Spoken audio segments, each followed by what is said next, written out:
लोगों को पता ही नहीं है।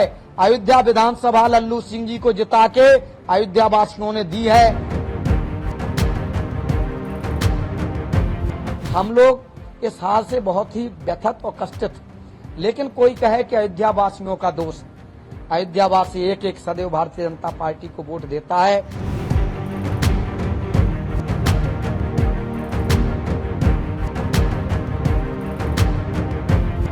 प्रभु श्री राम ने अयोध्या वासियों को भी अपने से ऊंचे की उपमा दी है। उनकी कोई बुराई करता ये ठीक बात नहीं।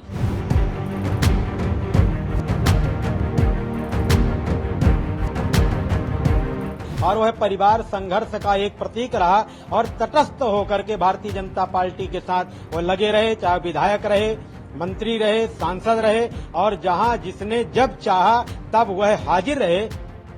लोकसभा चुनावों में उत्तर प्रदेश के अयोध्या में बीजेपी को निराशाजनक हार का सामना करना पड़ा।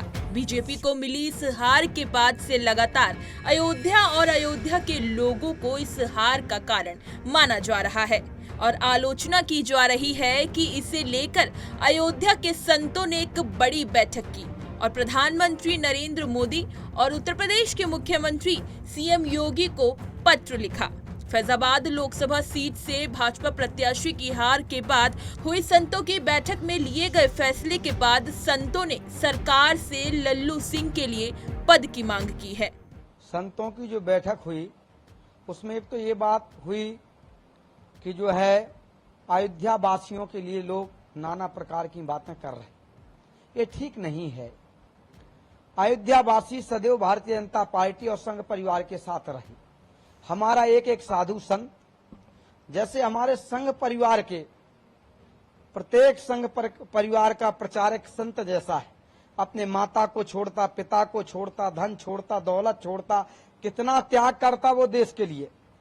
संघ परिवार कभी कोई राजनीति नहीं चाहता, कोई सांसद नहीं बनना चाहता, कोई विधायक नहीं बनना चाहता, कोई मंत्री नहीं बनना चाहता। ऐसा संघ परिवार का त्याग है। कितना ही बड़ा पद पर संघ परिवार का प्रचारक हो, क्षेत्र प्रचारक हो, चाहे वो संगठन मंत्री हो, उससे कह दिया जाता है ये संभालो, उसमें भी प्रसन्न रहता। ऐसा हमारा संघ परिवार सदैव सनातन के लिए तत्पर रहता है और भारतीय जनता पार्टी इन लोगों के साथ अयोध्या का पूरा साधु समाज एकजुट तैयार रहता है। जिस तरह से भारतीय जनता पार्टी की जो पराजय हुई है इस बार, वह पराजय जिन जिन भी कारणों से, चूंकि ये तो भारतीय जनता पार्टी के प्रवक्ताओं का विषय है, लेकिन जो मुझे संज्ञान में है, जिस तरह से संतों ने एक बैठक आहूत की है और बैठक श्री सिद्धपीठ जानकी कुंज में महंत बीरेन्द्र दास जी के संयोजन में उन्होंने संयोजक तत्व करके और बुलाया, आवाहन किया, और जिसकी अध्यक्षता पूज्य वैदेही वल्लभ शरण वामन मंदिर पीठाधीश्वर ने की और पूज्य संतों ने उनके आवाहन पर वहां एकत्रित होकर के बैठक में निर्णय लिया और हार की समीक्षा हुई। उसमें भारतीय जनता पार्टी के भी कई पदाधिकारी भी वहां मौजूद थे और कुछ कार्यकर्ता भी मौजूद थे, जिनमें यह समस्त, चूंकि उन्होंने बहुत संघर्ष किया, आज से नहीं, राम जन्मभूमि आंदोलन से लेकर के और सन 89 से निरंतर वो चले आए हैं और वह परिवार संघर्ष का एक प्रतीक रहा और तटस्थ होकर के भारतीय जनता पार्टी के साथ वो लगे रहे, चाहे विधायक रहे, मंत्री रहे, सांसद रहे, और जहां जिसने जब चाहा तब वह हाजिर रहे। आज ठीक है, पराजय हुई, किन कारणों से हुई ये तो बहुत बड़ा विषय है।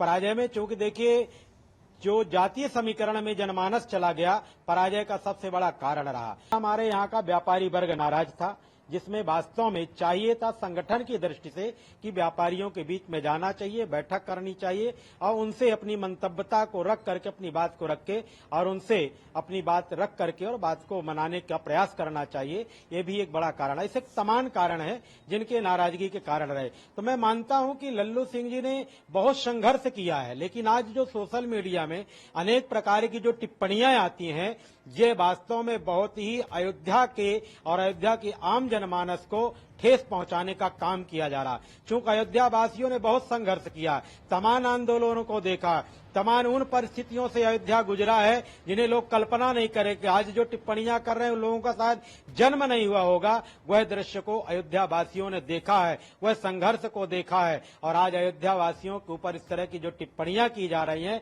यह मैं समझता हूं कि यह नकारात्मक विचार हैं और इन विचारों को लोगों को वापस लेकर के और अयोध्या वासियों पर इस तरह की टिप्पणी न करके और अयोध्या में रह करके और अयोध्या वासियों के संघर्ष को देखने की आवश्यकता है, समझने की आवश्यकता है, तब इस तरह की टिप्पणियां करें कि अयोध्यावासी किन संघर्षों से आज भी गुजर रहा है और इसके बाद भी वह धैर्यता पूर्वक वह सहन करता है। इसके बाद भी लोग इस तरह का अनेक प्रकार की टिप्पणियां करते हैं, इसलिए उन टिप्पणियों को वापस लें और नहीं यदि लेते हैं तो उत्तर प्रदेश सरकार, भारत सरकार मिलकर के शासन प्रशासन इन पे कठोर कार्रवाई करे। यह मेरी मांग है और ये संतों ने बैठक करके ये मांग भी की है। इसी तरह की तमाम खबरें और अन्य अपडेट्स के लिए बने रहिए हमारे साथ और देखते रहिए पंजाब केसरी.com।